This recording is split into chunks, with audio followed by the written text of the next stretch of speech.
Bonjour, nous sommes en 2014 dans le site de l'Institut Docteur Angélique dans une série de vidéos préparées par Sylvain Aubé concernant ce qu'on appelle l'apologétique catholique. Et dans cette vidéo, je voudrais aborder la question suivante. Est-ce que le christianisme est la vraie religion? En quoi est-ce qu'il a quelque chose d'extraordinaire dans l'histoire humaine? Quelque chose qui pourrait éventuellement être un signe, si ce n'est une démonstration, qu'il est la vraie religion. Alors d'abord, je dirais pour introduire un petit peu cette vidéo, avant de traiter les questions posées par Sylvain, je voudrais faire remarquer que finalement, le plus grand hommage qu'a reçu la religion catholique, elle était due au fondateur des athéismes du XIXe siècle, à savoir à un certain Ludwig Feuerbach. Ludwig Feuerbach a essayé de démontrer que l'essence du christianisme était tout simplement la projection de ce que le cœur humain désire absolument dans son inconscient malade. Un inconscient dû, selon lui, à l'évolution, une évolution ratée qui a abouti à un être spirituel qui n'accepte pas de mourir, par exemple. Et donc, il a manifesté que le cœur de l'homme, finalement, ressemble un petit peu en creux à une sorte de vase, ouvert à l'infini. Et c'est sa grande différence avec le cœur animal, y compris des animaux supérieurs, qui est plutôt ressemblant à un cercle fermé, qui est ouvert à un bonheur quotidien, se contentant par exemple, s'il s'agit d'un chien, d'une vie sociale, à manger, des petits. Et s'il se lève le matin avec ces trois choses-là, eh bien, pendant 1 milliard d'années, s'il était immortel, il serait heureux. Le cœur humain, au contraire, a des aspirations infinies. Si on lui donne cela, au bout d'un certain temps, il s'ennuie, il veut plus. Selon trois axes, dont le premier est peut-être le moins fondamental, mais il n'est pas à négliger. Un besoin de puissance infinie, de domination par rapport à sa propre vie. Et ça, c'est donné par la puissance infinie du Père qui est vue face à face dans la vision béatifique. Deuxièmement, et c'est quelque chose de supérieur, de plus fin, le désir d'une connaissance totale de tout ce qui est, de tout ce qui pourrait être, la connaissance de toute la vérité. Et ça, c'est donné par le Fils dans la théologie catholique, à qui on attribue la lumière, parce qu'il procède du Père comme étant sa connaissance que le Père a de lui-même. Et enfin, et c'est la finalité où s'achève tout, le besoin d'un amour total, un amour comblé envers un autre qui n'ennuierait jamais, qui serait toujours nouveau et toujours le même. Un autre qui comblerait toutes les aspirations du cœur. Eh bien ça, c'est le fruit du Saint-Esprit, qui est l'amour qui procède du Père et du Fils. Si bien que, à travers la vie de Jésus, qui révèle cette finalité ultime, dit Feuerbach, on a la révélation de ce que c'est que l'inconscient le plus profond du cœur humain. Eh bien, Feuerbach, finalement, sans l'avoir voulu, peut être retourné. Et les catholiques diront qu'on n'a pas là la preuve que le christianisme est la plus belle religion, la plus forte, la plus grande, mais on en a le signe. Parce que, effectivement, nulle part ailleurs, on trouve la confrontation de toutes ces finalités réunies ensemble. Lorsqu'on regarde par exemple le protestantisme, eh bien d'un côté ou de l'autre, quelque chose n'est pas donné. Le protestantisme affirme que Dieu, Jésus-Christ, le seul Rédempteur, ne donnera pas à ses amis la totalité de sa puissance en leur faisant entièrement confiance. Parce que l'homme est détruit par le péché originel, et donc que, éternellement, dans la vie éternelle, l'homme restera un enfant handicapé recevant tout dans la confiance. Dans le catholicisme, dans l'orthodoxie, Dieu, le seul médiateur, donne toute la médiation en toute confiance à ses amis. Au point que on peut prier les saints du ciel, la Vierge Marie, parce qu'elles ont toute la puissance de Dieu, leur époux, à leur service. Non pas que ça leur viendrait de leur propre pouvoir, mais d'une union d'amour avec leur époux, qui leur fait entièrement confiance. Dans l'islam, par exemple, eh bien, la relation d'amour, d'amitié où Dieu serait aimé comme l'intime, l'unique, l'égal, est nié. En ce sens que dans l'islam, il est dit que l'homme reste toujours à sa place, comme un plus petit que Dieu ne peut pas s'abaisser pour élever l'homme et en faire son égal. Dieu est grand. Et donc il est à jamais serviteur, et uniquement serviteur, ce qui fait que, du côté de cette aspiration à l'amour éternel, jamais usé, quelque chose n'est pas donné dans l'islam. Par contre, il faut le reconnaître, l'islam annonce la vision béatifique. Donc, si Dieu est vu face à face dans l'islam, du côté de la connaissance, la plénitude est promise, c'est vrai. Et l'islam, évidemment, trouve sa cohérence et même sa puissance se répand par sa cohérence intellectuelle. Il est en harmonie avec ce que la raison humaine peut découvrir de Dieu, mais la raison seule. Le christianisme, du côté de l'amour, est une verticalité absolue. Si on regarde, par exemple, du côté du bouddhisme, que cite le Concile Vatican II pour montrer qu'il y a en lui des parcelles de vérité, le bouddhisme affirme que l'homme, en perdant les désirs égoïstes, ou même les désirs totalement, eh bien trouve l'absence de souffrance.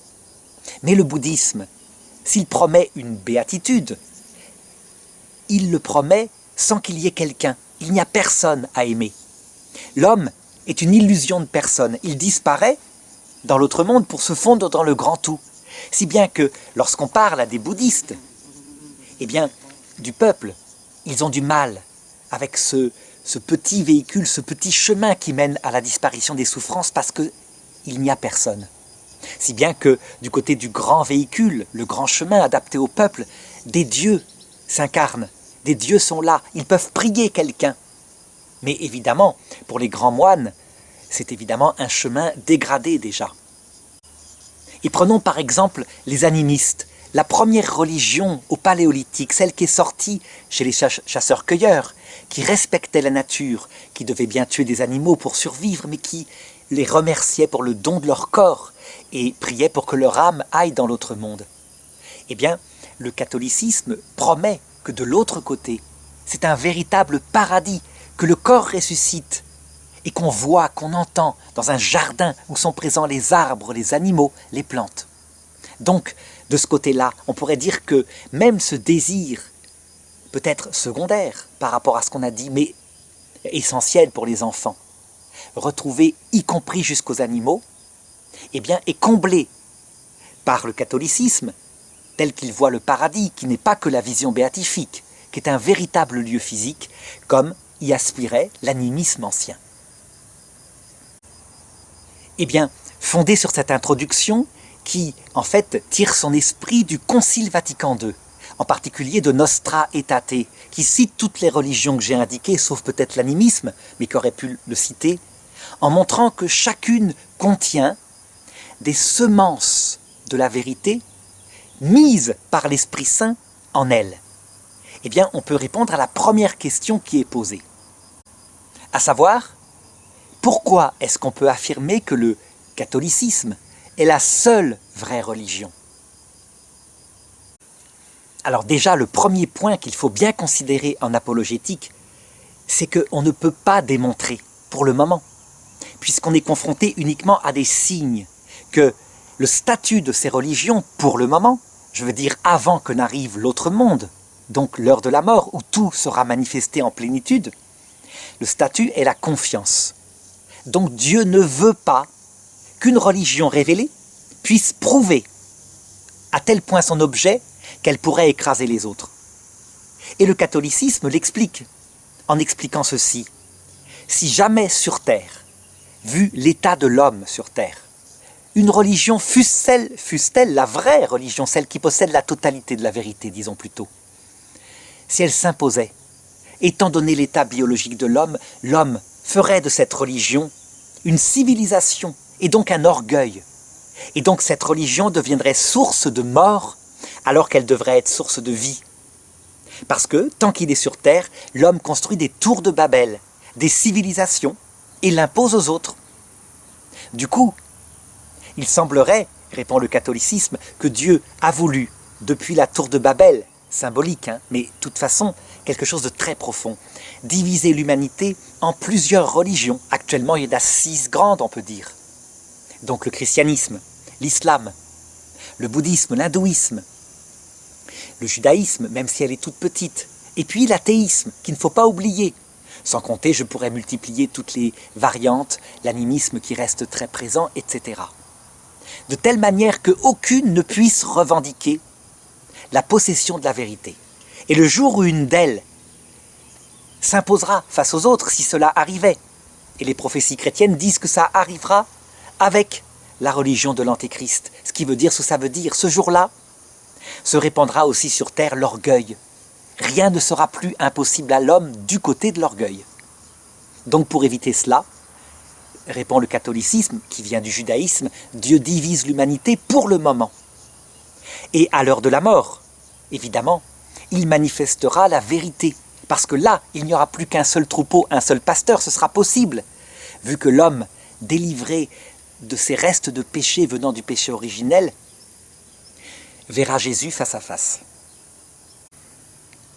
Et donc si je réponds à la question, est-ce qu'on peut affirmer que le christianisme est la seule vraie religion? Je dirais plutôt ceci. Du côté de ce qui est essentiel, à savoir l'alpha et l'oméga. D'où vient l'homme? La question essentielle de la sagesse, c'est d'où venons-nous? Et l'oméga, l'autre question essentielle, où allons-nous? Du côté de la réponse ultime, il est vrai que c'est le christianisme qui répond. D'où venons-nous? D'un être unique, ayant une vie parfaite, une vie s'établissant en un jaillissement de lumière et d'amour qu'on appelle le Père, le Fils et le Saint-Esprit. Cet être unique crée gratuitement des hommes, en vue de quoi, et c'est l'oméga, qu'ils puissent le voir face à face et participer à sa béatitude. Mais comme cet être est une personne, il ne s'impose pas. Je dirais plutôt qu'il s'obtient dans un amour réciproque, une forme d'alliance d'amour. Seulement cette alliance a une condition. Dieu étant infiniment grand et aussi infiniment petit, ayant dans ses relations interpersonnelles une infinie humilité, ainsi qu'une infinie puissance.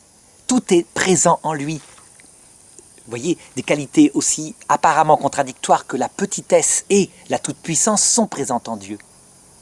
Mais du côté de la toute-petitesse, c'est tellement fort que l'homme ne peut pas voir Dieu sans mourir à lui-même.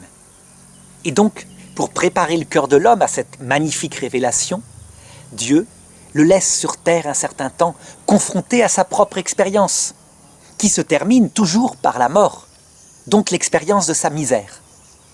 Et peut-être l'apprentissage d'un peu d'humilité. Donc tout cela est en disposition au salut. Résultat, pour répondre à la question, est-ce que c'est la seule vraie religion? Du côté de la réponse ultime, visiblement, il n'y a pas plus grand. Mais, attention, pas au point d'écraser les autres religions, bien au contraire, au point de leur donner leur valeur. À savoir, et ça c'est un repère dogmatique très important, les autres religions que celle du Christ, qui serait Dieu, le vrai Dieu, qui s'est fait homme pour raconter tout cela. Certes, ne donne pas le salut, puisque le salut est cette alliance. Donc, par définition, la vraie religion, c'est celui qui donne l'alliance, c'est le Christ. Mais, il n'empêche que, il ne faut pas tomber dans l'erreur de les réduire à des chemins de perdition. Ce que firent de manière erronée des théologiens avant le Concile Vatican II, parce qu'il leur manquait une lumière, à savoir que les papes d'avant le Concile Vatican II affirmaient quelque chose qui reste une vérité. Elle ne donne pas le salut. L'islam, par exemple, ne donne pas le salut puisqu'il refuse. C'est son dogme fondateur. La relation d'amour, d'amitié intime avec Dieu. Il veut une relation de serviteur à maître. Mais dire qu'il ne donne pas le salut, ça ne veut pas dire qu'il donne la perdition. Et le Concile Vatican II est clair en disant il donne des dispositions au salut. Ces religions donnent des préparations, d'une façon ou d'une autre, selon un élément ou un autre. Selon, je dirais même, une hiérarchie de valeurs plus ou moins proche du Christ.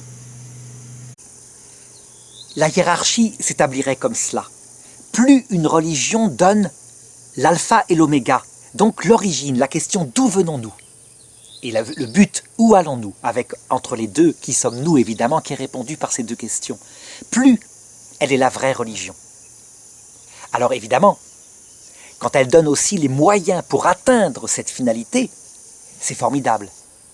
Donc, évidemment, la religion qui pense avoir le plus gardé les moyens, c'est le catholicisme, qui pense avoir gardé y compris les sacrements.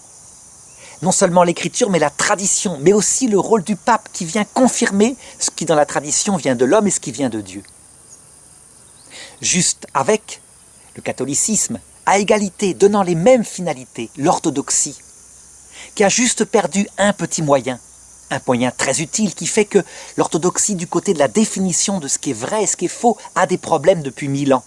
La perte du rôle du magistère du pape. Si bien que les orthodoxes discutent, donnent des opinions, mais ne peuvent pas trancher. Seulement ils ont gardé l'essentiel. Vraiment, l'alpha et l'oméga est là. Et alors la religion la plus proche, la plus profondément proche, c'est le protestantisme. Avec tout de même, semble-t-il, une dégradation concernant la finalité, pas concernant l'alpha, le départ, puisque les protestants ont gardé la totalité des 6 premiers conciles. La Trinité est leur foi, le Christ, Dieu fait homme, est leur foi. Mais du côté de la finalité, que Dieu veuille faire de l'homme son ami intime, là les protestants disent ça va trop loin, l'homme est trop abîmé par le péché originel, c'est impossible. Donc pour eux, pour être sauvés, la confiance suffit, mais pas un amour d'amitié, de collaboration avec des œuvres que ferait l'homme et que Dieu apprécierait à sa juste valeur au point d'en remercier son ami. Non, les protestants disent, c'est aberrant. Là où ils ont bien raison, c'est que les œuvres ne sauvent pas. C'est Dieu qui décide qu'il admirera les bonnes œuvres chez ses amis. Ce qui sauve, c'est cet amour d'amitié. Et là, les protestants ont eu tendance à l'oublier. Du côté des moyens, ils ont perdu beaucoup de moyens, selon les orthodoxes et les catholiques, à savoir pas mal de sacrements, qui sont des signes sensibles pour mieux réaliser la vie chrétienne. Mais c'est tout de même, principalement, du côté de la définition même de ce qu'est le salut, qu'il y a une perte en ligne qui semble terrible. Ensuite, je crois qu'il faut citer l'islam. L'islam, je dirais, dans ses parties les plus mystiques, comme par exemple certains courants mystiques chiites ou soufistes, qui sont presque à affirmer qu'on peut aimer Dieu tendrement, dans un cœur à cœur, mais tout en restant musulman, donc en affirmant non, on ne peut tout de même être que son serviteur. Mais en même temps, quelquefois ils vont très loin, parce qu'ils lisent les évangiles parfois. Ensuite, il y a l'islam, les islams orthodoxes, qui ne sont pas mystiques, et qui, dans leur structure tout à fait précise, affirment que la relation avec Dieu est une relation de serviteur à maître.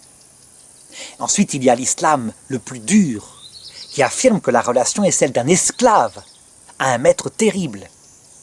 Et quelquefois, on voit même dans l'islam des dégradations qui peuvent être anti-chrétiennes. Je pense à l'islamisme violent, mais de même que dans le christianisme, il y a eu parfois des déviations de ce style-là, au moment des guerres de religion, etc. Ensuite, on pourrait ranger le judaïsme, qui lui a moins que l'islam sans doute parce qu'il n'a pas reconnu encore Jésus. Alors que les musulmans disent que Jésus est le Messie, même s'il n'est qu'un homme, il n'est pas Dieu fait homme, donc ils n'ont pas toute la vérité. Mais tout de même, son message, quelque part, a marqué l'islam. Le judaïsme, en fait, même s'il ne reconnaît pas Jésus, a été profondément marqué par Jésus. Mais tout de même, il n'est pas lu directement. Il n'empêche que dans le judaïsme, à son sommet, il y a la certitude, comme en islam, qu'il y a une vie éternelle, un enfer, un paradis, que Dieu récompense celui qui se comporte droitement. Et il y a un judaïsme qui est beaucoup plus lointain, celui qui correspondait à l'époque de Jésus aux Sadducéens, donc qui ne garde que les textes de Moïse. Et celui-là, il ne croit même pas en la vie après la mort. Ce qui montre en tout cas que le judaïsme, qui s'est développé sur 4000 ans maintenant, eh bien, il a des niveaux de profondeur, selon ce que garde de l'écriture tel ou tel juif. En dessous, je mettrai le théisme philosophique, le déisme philosophique, celui qui, par sa raison, découvre qu'il y a un être premier créateur. Le déisme philosophique, quelquefois, est proche de l'animisme, qui lui est une religion des ancêtres, qui parfois croyait aussi en ce grand esprit unique qu'avaient créé les autres esprits, hommes, animaux. Pourquoi je les mets à ce niveau-là? C'est que dans les deux cas, il y a quelqu'un de juste, quelqu'un de bon, mais quelqu'un qu'on ne comprend pas. Mais quelqu'un que, à la rigueur, on sait qu'on retrouvera de l'autre côté, avec ceux qui nous sont proches, puisque l'esprit survit à la mort, les esprits de tous les morts et de tous les animaux. Dans le cas de l'animisme, le déisme philosophique, on le trouve chez Aristote par exemple.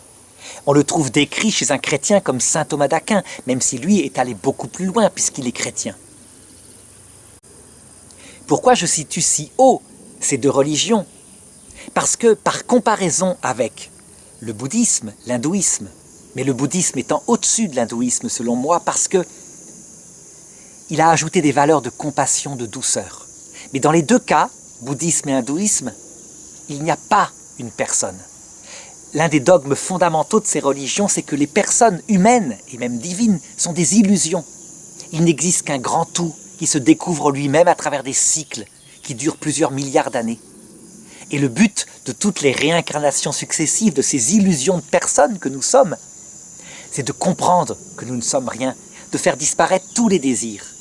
Donc s'il n'y a personne, c'est évidemment, comparé à l'animisme, certainement inférieur sous ce rapport-là. Il faut remarquer que je mets cette hiérarchie en fonction toujours du critère essentiel, la charité, qui me paraît être la clé qui fait que le christianisme est la plus grande religion. La charité étant un amour d'amitié entre Dieu et l'âme. L'hindouisme, lui, considère que toute personne qui, par exemple, vit un handicap, paye simplement pour son passé. Et donc il faut, à la rigueur, la laisser payer jusqu'au bout. C'est comme ça qu'elle se purifiera. Donc c'est une religion dure. Pas de compassion. Des castes où on reste toute la vie. L'hindouisme, évidemment, est très diversifié. La grande différence avec le bouddhisme, c'est que le raisonnement dit si cette personne paye son karma pour sa vie antérieure, cette apparence de personne, évidemment, il n'empêche qu'elle fait partie du grand tout, donc de moi. Donc si je l'aide, je m'aide. Et donc je peux pratiquer la compassion. Et les castes disparaissent dans le bouddhisme. Donc le bouddhisme serait comme le Nouveau Testament par rapport à l'Ancien Testament. Quelles sont les valeurs qu'il contient, dispositives au salut? Le sens du fait qu'on n'est pas grand-chose, qu'on doit s'abaisser, s'humilier.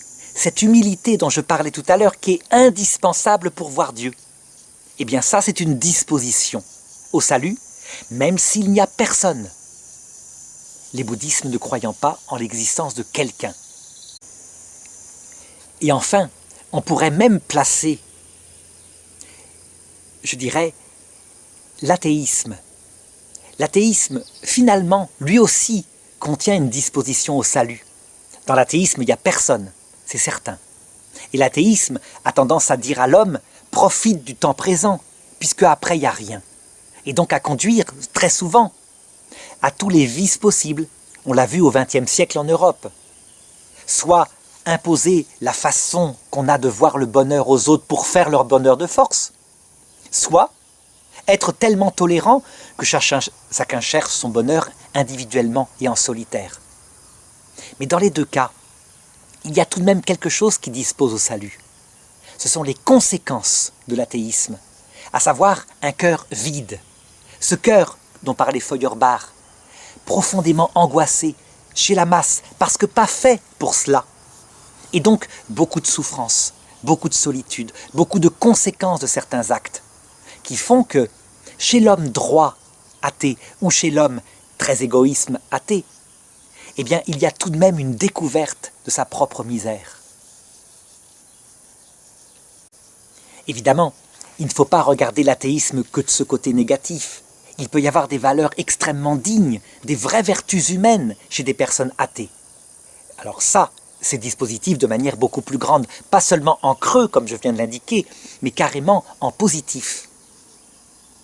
Par contre, ce qui est uniquement en creux, ce serait la disposition qu'on pourrait trouver au salut dans les religions horribles, ce qu'on pourrait qualifier au sens propre de secte, au sens péjoratif, comme par exemple la religion des anciens Incas, de Moloch en Orient, au Proche-Orient, donc à l'époque biblique, qui croyaient en des dieux horribles, auxquels il fallait offrir en sacrifice ses propres enfants ou un guerrier ennemi, parce que sinon le soleil n'allait pas se lever ou la famine allait frapper le peuple.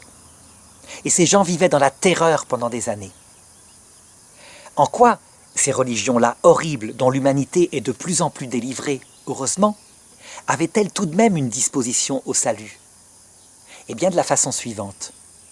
En plongeant l'homme dans l'esclavage atroce envers des démons imaginaires, démons réels parfois, eh bien lorsque, à l'heure de la mort, paraissait l'ange de Dieu et la vérité de l'Évangile, autant ces pauvres gens avaient été réduits à rien, autant la libération, la découverte d'un amour profond, les plongeait dans un enthousiasme total vers le Sauveur. De la même façon, la personne athée, lorsqu'elle a la bonne surprise à l'heure de sa mort, de voir qu'il y a quelqu'un qui en plus se fait son défenseur. Quand un homme a vécu uniquement en voulant imposer sa façon de voir le bonheur terrestre, ou en ne pensant qu'à son bonheur individuel parce qu'il croyait qu'il n'y avait rien après la mort, et que le Christ se fait son avocat en disant « Certes, tu as été égoïste, mais regarde cette excuse-là, tu croyais qu'il n'y avait rien. » Eh bien, il se passe très souvent, peut-être pas toujours, mais très souvent, ce que le Christ annonce. Dieu a réduit tout homme à la désobéissance afin de faire miséricorde à tout homme. Et un autre texte qui ajoute « Parce qu'ils seront beaucoup pardonnés, ils aimeront beaucoup. » Celui qui a reçu beaucoup de pardon aime beaucoup. On le voit, il y a donc du côté du regard catholique en apologétique, un regard qui est non seulement négatif, ces religions ne sauvent pas, ces sagesses ne sauvent pas, mais aussi un regard catholique, universel, à savoir que si Dieu permet qu'elles existent, puisqu'il pourrait faire disparaître tout cela en apparaissant d'un coup, et il garde cette apparition pour l'heure de la mort, c'est parce que il se soucie du salut de ces hommes-là aussi, de la façon que je viens d'indiquer. La conclusion est donc que ces religions possèdent en elles des erreurs dogmatiques, mais que Dieu sait se servir, y compris des erreurs dogmatiques, pour faire briller au terme son salut. Sinon, il ne permettrait rien de tout cela. Il me reste à traiter de la plus horrible des religions, qui est annoncée par les prophéties catholiques et qui viendra vers la fin du monde. La religion du dernier antéchrist. Des antéchrists, il y en a eu plein. Je pourrais dire que, par quelques aspects, toutes les religions que j'ai citées, mais aussi le catholicisme, quand il se montre orgueilleuse, est antéchrist. Mais les prophéties annoncent, pour la dernière génération qui vivra sur terre, le mystère de l'iniquité qui reviendra, que Dieu permettra qu'il revienne, à savoir un Dieu qui se révélera mondialement par son prophète, un homme politique, un homme religieux, et qui annoncera aux hommes une vraie vie éternelle, mais donnée à des hommes qui sont fiers, qui sont libres, qui pensent à eux-mêmes, qui sont debout dans leur vie. Donc, une religion qui dira que toutes les anciennes religions qui prêchaient l'humilité, la soumission, venaient du démon. En réalité, cette religion de l'orgueil, c'est celle qui fut prêchée à Adam et Ève au Jardin d'Éden. Vous pouvez choisir vous-même le bien et le mal. Dieu ne le veut pas, parce qu'il sait que si vous le faites, vos yeux s'ouvriront et vous deviendrez comme lui, comme un Dieu. C'est en fait très exactement la théologie que le démon prêche à tout homme à l'heure de la mort et qui constitue l'enfer, ce que les catholiques appellent l'enfer. Donc l'amour de soi, poussé jusqu'au mépris de Dieu, du Dieu tout humble et tout amour, et du prochain. Eh bien cette dernière religion aussi, elle aura des dispositions au salut, mais de manière négative. À savoir que la dernière génération du monde, le cœur au début plein d'espoir, parce qu'il y a une vie éternelle, l'athéisme, qui désespère quelque part, aura disparu. Les preuves seront là qu'il y a une vie. Sera la religion d'un Dieu qui ne comble pas le cœur de l'homme comme le montrait Feuerbach. Ce cœur fait pour un grand amour, une grande lumière, une grande puissance. Il ne donnera que une promesse de puissance solitaire. Et donc il produira une génération malheureuse, angoissée, désespérant même de cette obligation de vivre éternellement si c'est ça la vie éternelle. Il y aura beaucoup de suicides, beaucoup de désespoir dans cette génération. Et lorsque le vrai Messie, le Christ, reviendra et qu'il montrera qu'il correspond au cœur de l'homme, en amour, en humilité, en vérité, alors autant ils auront vécu l'enfer, ces pauvres gens, autant ils se précipiteront vers le vrai paradis, ce qu'ils attendaient sans même l'espérer et qui existait vraiment. Si, évidemment, ce dernier antéchrist n'avait pas, à son corps défendant, conduit à plus de salut, jamais Dieu n'aurait permis qu'il vienne, bien évidemment. Tout ce que fait Dieu, c'est pour que le maximum soit sauvé et pour que soit perdu celui qui veut librement, lucidement, cette liberté orgueilleuse de l'enfer. Alors la deuxième question qui m'est posée est celle-ci. Quelle est la différence fondamentale entre les religions abrahamiques, donc le judaïsme, le christianisme, l'islam, et l'ensemble des religions païennes de l'humanité?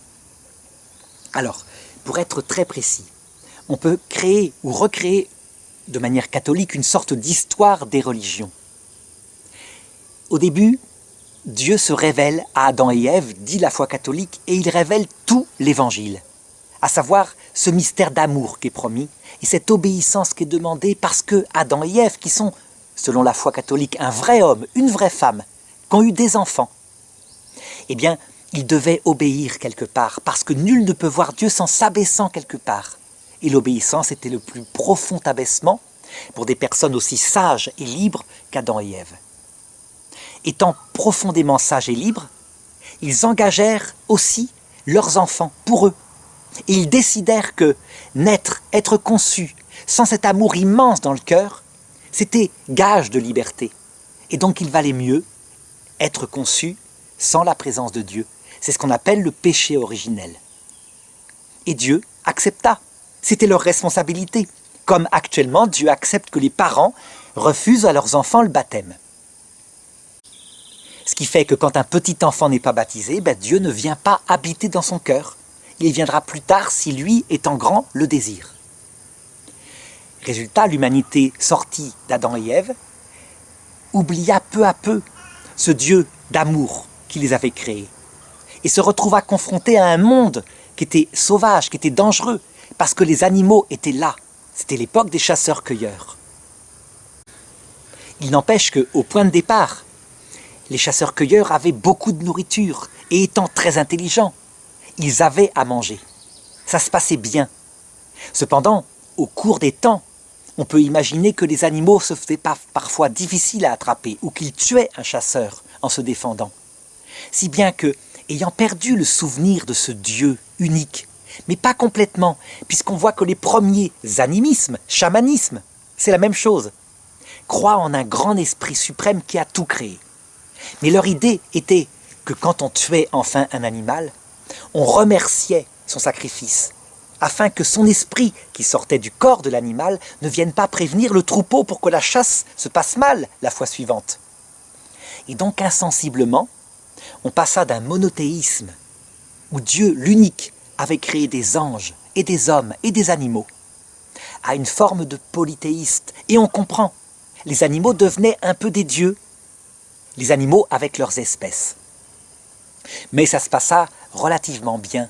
On retrouve des traces de cette première religion de l'humanité qu'on trouve depuis la Sibérie jusqu'à l'Amérique du Sud, dans les tribus de chasseurs-cueilleurs. On en retrouve des traces sans doute avec Noé, qui offre à Dieu des animaux, mais qui croit encore en un Dieu unique. Et puis, la population de la terre augmenta, et le souvenir de Dieu s'éloigna.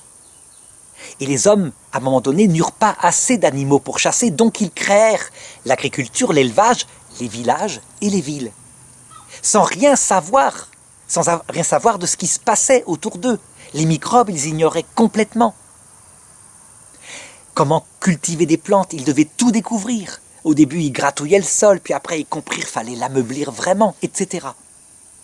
Si bien que ces groupes humains, réunis ensemble, qui ne déménageaient plus comme avant, furent frappés de tas de maladies. Le néolithique, c'est quoi? C'est une humanité frappée sans cesse de maladies. La taille diminue, on voit qu'il y a des famines. Souvent, des nomades attaquent parce que quand ils voient un champ d'épeautre, un blé primitif, et qu'eux galèrent pour trouver quelques animaux sauvages, ils ont tendance à piller lorsque la récolte est proche. Si bien que les hommes perdus, ne sachant plus ce qu'ils faisaient sur terre, créèrent les religions solaires, à savoir des religions où on remercie le soleil, la lune, les étoiles, la pluie, pour les grâces qu'elles donnent de ne pas tuer la tribu entière. Et les choses étaient tellement importantes, il y avait tellement de morts que c'est à cette époque-là que pour se mettre bien avec le soleil et la lune et les puissances du ciel, on se mit à offrir ce qu'il y avait de plus précieux dans sa vie, à savoir son fils aîné ou sa fille aînée, en disant « Je t'offre le prémice de ma femme et en échange, protège les suivants. » Ou le soldat ennemi qu'on avait attrapé, c'est ce qu'on voyait dans les tribus Inca, ou soi-même, parfois.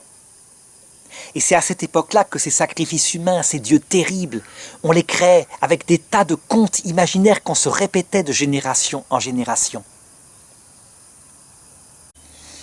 Une troisième étape se produisit dans cette humanité.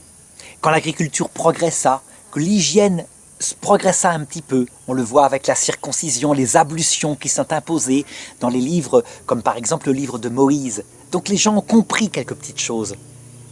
Eh bien, on se mit partout dans le monde, parce que ça allait mieux, à moins pratiquer les sacrifices humains, à les remplacer par des sacrifices d'animaux. On le voit avec Abraham, où Dieu dit « Ne sacrifie pas ton fils Isaac, mais prends le bélier ». Et d'autre part, on se mit à se raconter des contes, des histoires, qui expliquaient tout ce qui se passait sur Terre. Ce furent les mythologies qui apparurent dans tous les polythéismes, tous les paganismes qu'on connaît chez les Grecs, chez les Latins, chez les Égyptiens, etc. À cette époque-là, qui date de l'âge de bronze, de l'âge de fer, il y a toutes les couches géologiques des trois âges que j'ai racontés. Quelque part, un Dieu unique, on a vaguement le souvenir qu'il peut exister. On l'appelle Zeus chez les Grecs. D'autre part, les esprits animaux, quelques restes de l'animisme. Les sacrifices qu'il faut offrir pour que Dieu se comporte bien, se fasse bienveillant, sont présents partout, mais plutôt des sacrifices animaux à un moment donné que des sacrifices humains. Et d'autre part, les mythes en quantité, qui racontent, à travers des histoires, sans doute accumulées par des grands conteurs, et que les autres ont fini par croire comme étant vrais. Eh bien, ces mythes racontent ce qui se passe sur Terre. Pourquoi on est sur Terre? Quels sont les avantages de cette religion? Le Concile Vatican II le montre. C'est que tout de même, elle manifeste ce désir du cœur de l'homme de comprendre ce qu'il fait sur Terre, même si, concrètement, elles deviennent des esclavages très souvent, qui écrasent la liberté humaine. Des superstitions terribles, mais qui quelque part possèdent aussi des dispositions au salut, ne serait-ce que parce que l'homme est pauvre, errant, malheureux, qu'il aspire à un sauveur. Quelle grande différence avec les grands monothéismes? Eh bien, je dirais que ça dépend desquels. Quand on regarde le tout début, à savoir la religion révélée à Moïse, donc à travers le buisson ardent et la loi de Moïse, on constate que Dieu, il se présente exactement comme les dieux de l'âge, je dirais, des sacrifices humains. Terrible, dangereux. Si quelqu'un du peuple juif, hébreu, met son pied sur la montagne où j'apparaîtrai à Moïse, aussitôt il sera mis à mort. Et la loi de Moïse a énormément de condamnations à mort pour la moindre transgression. Ce Dieu se veut terrible. Il agit avec terreur parce que ce sont des gens qui sont habitués à cela. Donc au début, rien de nouveau, si ce n'est que la première révélation, c'est qu'il n'y en a qu'un. Pour Abraham, qui venait quelques centaines d'années avant, il était un parmi d'autres, mais le Dieu d'Abraham. Et Abraham devait l'adorer lui seul, c'était le Dieu familial. Avec Moïse, il est le Créateur suprême qui se révèle. Ensuite, avec les prophètes et avec le temps, peu à peu, Il va révéler des choses de plus en plus profondes de son cœur, mais véritablement peu à peu, au point que personne n'aura le contenu de ce que c'est que le salut. Personne. Prenons par exemple le roi David, un judaïsme bien plus performant que celui qui est vécu par Moïse. David, il aime Dieu, et il veut même forcer l'amour pour en faire son ami. Et donc, qu'est-ce qu'il fait? Il décide de prendre chez lui l'arche d'alliance où Dieu habite, dans sa maison, prendre le Saint-Sacrement dans sa maison. Et Dieu, visiblement, ne le veut pas. Ce n'est pas le temps. Et donc, au moment où il organise une fête gigantesque avec des instruments de musique pour amener l'arche d'alliance, et il danse devant l'arche, à un moment donné, l'arche manque de verser dans le fossé. Un homme, un brave homme, veut l'aider à ne pas tomber. Il touche l'arche, et Dieu fond sur lui et le tue. Alors David eut peur, dit la Bible, eut peur de Dieu, en se disant « Un Dieu si terrible, est-ce que je vais le prendre chez moi ?» Et il l'envoya chez un prêtre, et ce prêtre, sa maison fut bénie par la présence de l'arche d'alliance. On le voit, David ne peut pas encore aimer Dieu comme un ami. Il doit l'aimer dans la peur. Or, quand on aime dans la peur, on n'est pas ami. La peur chasse l'amitié. Les choses vont encore s'améliorer, s'approfondir. Qu'on se souvienne du prophète Malachie, où on voit à quel point les choses se sont améliorées par rapport à Moïse. Donc ce Dieu révèle de plus en plus un amour, mais un amour encore pour le peuple, pas pour des individus. En Malachie, il est dit que Dieu déteste la répudiation, qu'il veut qu'un jeune homme qui fait des promesses à une jeune femme ne l'abandonne pas, qu'il ne la trahisse pas. C'est un progrès qui touche la relation de l'homme et de la femme, qui est si extraordinaire qu'il manifeste que tout le reste a évolué. Au début, à l'époque de Moïse, les femmes ne sont même pas comptées, ou alors avec les troupeaux et les enfants. On dit souvent que le statut de la femme manifeste le cœur de l'homme. Eh bien, je crois que c'est vrai. À cette époque-là, celle de Malachie, déjà le peuple juif, puisque beaucoup de tribus ont disparu suite à l'exil, a compris que Dieu était mystérieux, que le malheur ne frappait pas que les méchants, qu'il frappait tout le monde, mais qu'il y avait une vie après la mort, ce que Moïse n'enseigne jamais, que la terre promise, Canaan, n'était que l'image de réalité éternelle. Les Maccabées savent qu'il y a un enfer, un purgatoire, un paradis. Et ça, c'est un progrès énorme. Donc on le voit, à partir d'une chute due à l'histoire de l'humanité, paléolithique, néolithique, âge des mythes, il y a un renouveau dont le peuple juif est témoin et il féconde le monde entier. Mais jusqu'à ce que vienne Jean-Baptiste, personne ne sait ce que c'est que le salut. Et puis arrive Jean-Baptiste, qui montre du doigt le Messie, mais sans le connaître. Il le dit sans arrêt, « Je ne te connaissais pas. Es-tu celui qui doit venir ?» Parce qu'il est le plus grand prophète de toute l'histoire de l'humanité. Il montre du doigt le Messie. Et le Messie, Jésus, Dieu fait homme, va révéler ce que c'est que le salut. Donc, cette alliance dont je parlais au tout début de cette vidéo, cet amour d'amitié possible. Résultat, quand on regarde les choses de cette façon-là, en apologétique, je dirais qu'on voit pourquoi la religion catholique, qui parle de tous les hommes, si elle est vécue de manière catholique et non pas de manière sectaire, en pensant, comme à un moment donné, que seuls les catholiques baptisés auraient le salut. Pas du tout. On voit que c'est une histoire continue, avec une chute de l'homme, une remontée vers la découverte du salut, qui s'achèvera dans quelque chose de plus grand. Alors on pourrait dire là, il va dire une erreur. Que peut-on attendre de plus grand que le salut par Jésus-Christ? Oh, du côté de l'alpha et de l'oméga, rien. Tout est révélé. Mais du côté de la manière de se manifester, infiniment plus, puisque nous attendons la venue du Christ dans sa gloire, accompagné de l'Église du ciel, les saints, les anges.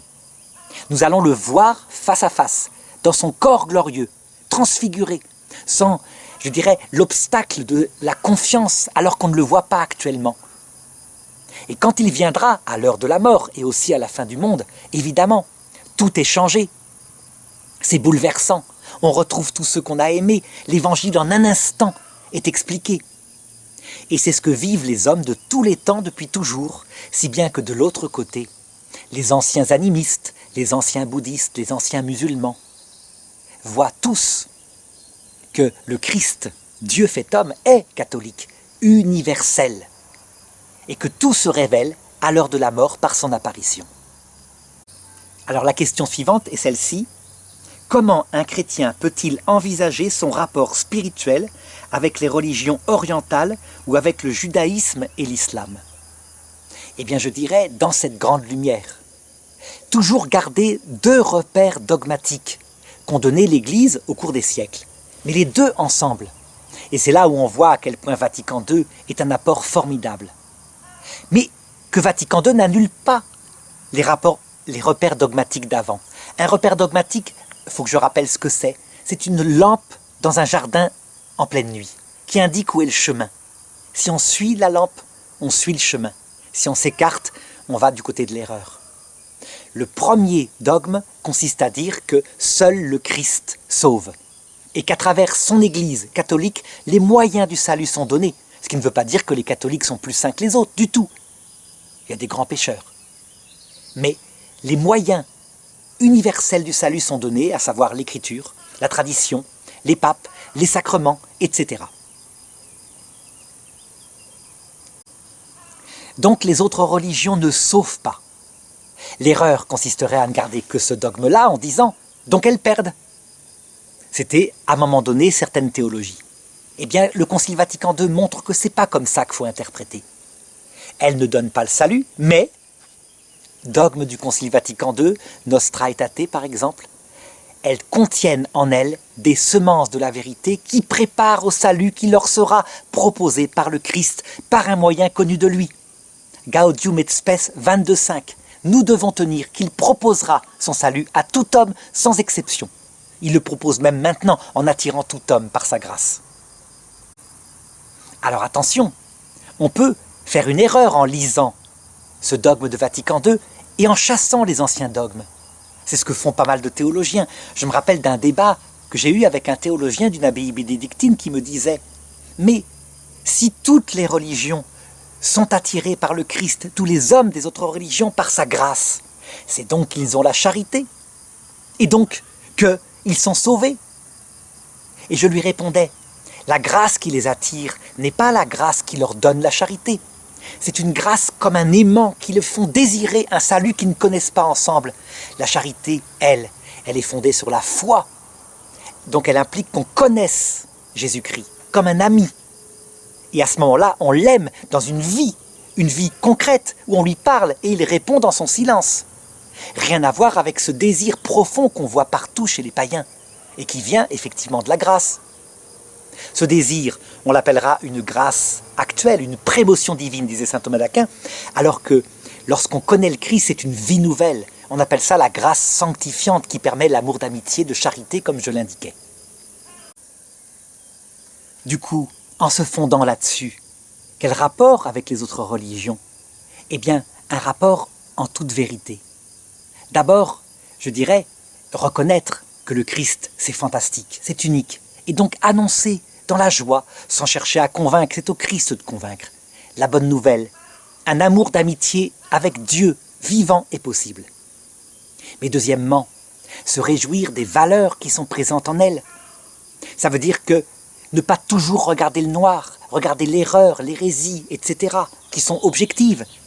Savoir que, en fait, Dieu préfère une erreur intellectuelle actuelle accompagnée de l'humilité, plutôt que la vérité parfaite, théologique, dogmatique, accompagnée de l'orgueil. Ça, c'est une parole que j'ai trouvée en la transformant un petit peu chez saint Jean Chrysostome, où il dit ceci: « Donnez-moi 2 attelages pour une course de chars. L'un des chevaux du premier attelage s'appellera « vérité théologique », « orthodoxie de la foi », et l'autre cheval « orgueil ». Pour l'autre attelage, l'un des chevaux s'appellera « hérésie », erreur théologique. Mais le second cheval s'appellera « humilité », recherche d'un sauveur. Lequel des deux gagnera la course? Eh bien, je vous dis, ce sera l'attelage possédant l'erreur. Non pas à cause de l'erreur, parce qu'elle ne conduit pas au salut en elle-même, mais à cause de l'humilité. Parce que le cheval humilité entraînera à la victoire. Donc on le voit en conclusion, à partir de ce regard, à la fois en vérité et dans le respect et l'amour sur les autres religions, il faut éviter deux excès. L'excès qu'on pourrait appeler d'intégriste, qui consiste à dire « tous ces hommes iront en enfer ». C'est plus possible, il y a Vatican II, fort heureusement. Et on aurait pu le savoir en regardant le Christ, quand il dit aux Juifs « regardez qui a été guéri, c'est bien Naaman le Syrien ».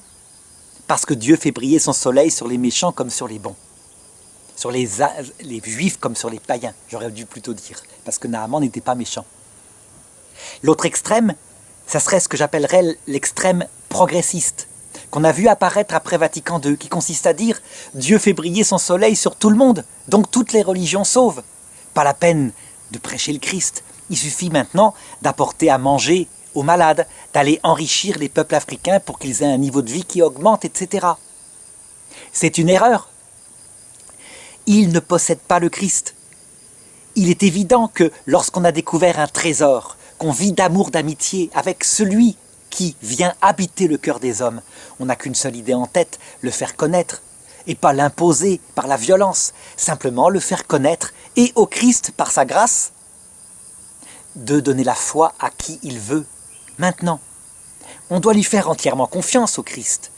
S'il voulait, il pourrait faire des hommes de l'humanité entière des fils d'Abraham, des fils de Jésus-Christ. S'il ne le fait pas, c'est parce que quelquefois, il est meilleur pour quelqu'un de rester dans une des anciennes religions que je viens de citer, tout simplement parce que pour lui, vu peut-être la dureté de son cœur, c'est le chemin qui le mènera le plus au salut. Mais il n'empêche que ça, Dieu seul le sait. Quant aux chrétiens, eux, ils annoncent l'évangile, la joie du salut, évidemment. Alors Sylvain me pose quelques questions qui maintenant sont des conséquences de tout cela. Par exemple, pourquoi croit-on le témoignage des apôtres et leurs martyrs, alors qu'on ne croit pas le témoignage de Mohammed et de ses martyrs, les martyrs musulmans du début? D'abord, je dirais que nous ne croyons pas à cause du témoignage des apôtres, ni même de leurs martyrs. En effet, on le sait au XXe siècle, au XXIe siècle. On peut mourir martyr pour des causes complètement folles. Il n'y a qu'à se souvenir du dévouement et du martyre des communistes pendant la Seconde Guerre mondiale, ou même après, pendant la guerre froide. Ils donnaient leur vie réellement pour un paradis imaginaire, le paradis socialiste, et ils pensaient sincèrement que Staline était un homme bon. On a vu, à la fin du XXe siècle, un homme qui avait fondé une religion auquel il croyait de tout son cœur, dans toute sa sincérité, et qui avait annoncé le retour du Christ pour 1998 en faisant un calcul savant. 666 fois 3 égale 1998, donc il reviendra. Et je crois que c'est cette année-là où apparut dans le ciel une comète, une magnifique comète. Et les gens de ce groupement religieux étaient persuadés qu'il allait revenir vers le 15 août 1998. Et donc ce jour-là, ils allèrent sur une montagne, en robe blanche, offrir un sacrifice à Dieu avec du pain et du vin. Et évidemment, le 16 août, il n'était pas revenu. Eh bien cet homme, qui je crois s'appelait Luc Jouret, annonça, très mal dans sa peau, qu'en fait, le Christ n'était pas revenu parce que l'humanité était tellement perverse qu'il ne reviendrait pas. Mais qu'on pouvait le rejoindre dans son vaisseau spatial, situé derrière la comète, et que pour ce faire, il fallait prendre un breuvage, un poison. Lorsqu'on trouva les membres du temple solaire morts, peut-être 50 membres en Suisse, tout de suite les journaux se dirent « le fondateur a dû partir avec la caisse ». Et puis un peu plus tard, les tests ADN montrèrent que l'un des premiers à s'être tué, c'était Luc Jouret. Ce qui veut dire qu'on ne peut pas croire à cause du sacrifice d'un homme. Le sacrifice d'un homme, les apôtres de Jésus, les apôtres de Mohammed, montrent simplement qu'ils croyaient en ce qu'il annonçait, mais pas que c'était la vérité. Donc, les catholiques croient parce que le Christ vient toucher leur cœur. La foi est un don de Dieu. Il vient habiter dans leur cœur et il leur donne d'un coup parce qu'il y a une expérience mystique. Tant qu'un homme n'a pas fait cette expérience mystique, sa foi est humaine, il croit parce que ses parents croyaient. Mais le jour où il renaît d'en haut avec cette présence, qui est parfois sensible, qui est parfois simplement dans l'intelligence. Alors tout est changé, il entre dans une vie nouvelle. C'est la même chose pour les musulmans. Certains croient parce que leurs parents croyaient, d'autres croient parce que c'est cohérent intellectuellement que Dieu soit ce qu'il est. Mais ceux qui croient en ayant senti la présence d'Allah, ce qui se passe parfois, disent-ils, quand ils vont à la Mecque, autour de la Kaaba, et lorsqu'ils tournent autour, ils sentent cette présence. Eh bien, alors leur foi est fondée sur la confiance en Allah. Alors maintenant, du coup, on peut se demander, pourquoi croire donc en Jésus-Christ, Dieu fait homme?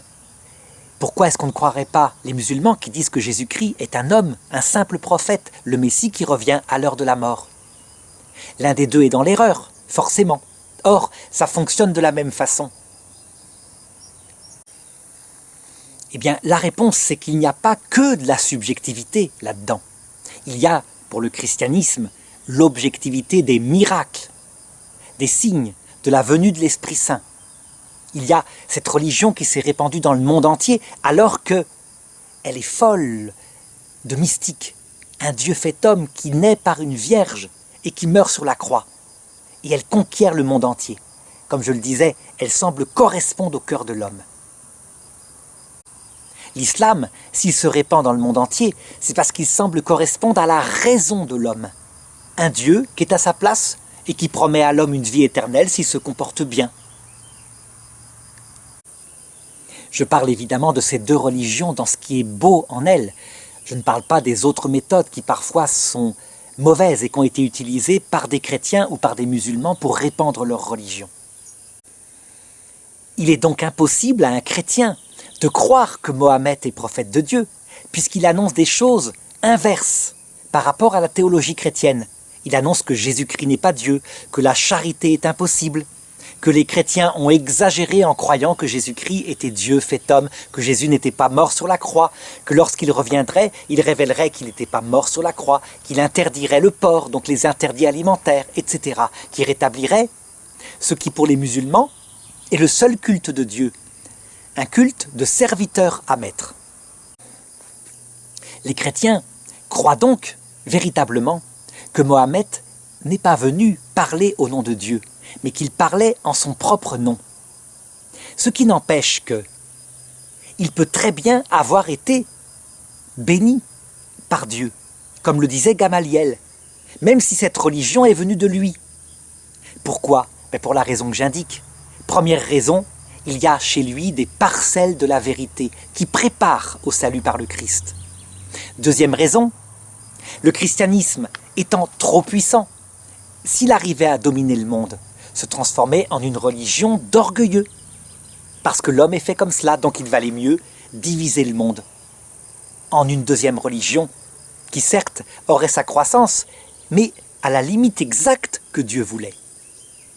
Troisième raison, du côté du salut. Qui sera exaucé à l'heure de la mort? Eh bien, je dirais les deux, éminemment, les deux religions. Le christianisme d'abord, il sera exaucé parce qu'il attend de voir Jésus-Christ qui se présentera comme l'ami, l'épouse du cœur. Et véritablement, il se présentera comme tel. Seulement, lorsqu'un chrétien arrivera à l'heure de sa mort, il a tout intérêt à arriver à genoux en disant « Seigneur, je suis indigne de toi, et je ne suis que ton serviteur, je t'ai mal aimé. » Et alors, en prenant cette attitude qui est celle de l'islam, l'attitude du serviteur musulman, il sera élevé, à cause de son humilité, à l'attitude de l'ami. Si un musulman arrive de l'autre côté en disant « Seigneur, je ne veux être que ton serviteur, rien d'autre », alors Jésus lui répondra « Parce que tu as été un bon serviteur, tu as fait ce que tu as pu. Alors je t'annonce une grande nouvelle. Tu peux être élevé au niveau de l'ami. Et je vais te révéler quelque chose de grand, à savoir que je ne suis pas qu'un homme. Je suis Dieu qui s'est fait homme. » Il est évident que, disposé à la vérité, disposé par son attitude d'humilité, les musulmans, à ce moment-là, quand ils seront droits, accepteront le Christ comme leur sauveur, comme leur Dieu. La question suivante est celle-ci. Pourquoi acceptons-nous la Bible y compris l'Ancien Testament, alors que nous rejetons le Coran, qui contient pourtant des paroles très belles sur Dieu. Je dirais que la Bible, l'Ancien Testament en particulier, annonce la venue du Christ. Et le Christ vient véritablement dans les évangiles, les actes des apôtres et les épîtres des apôtres.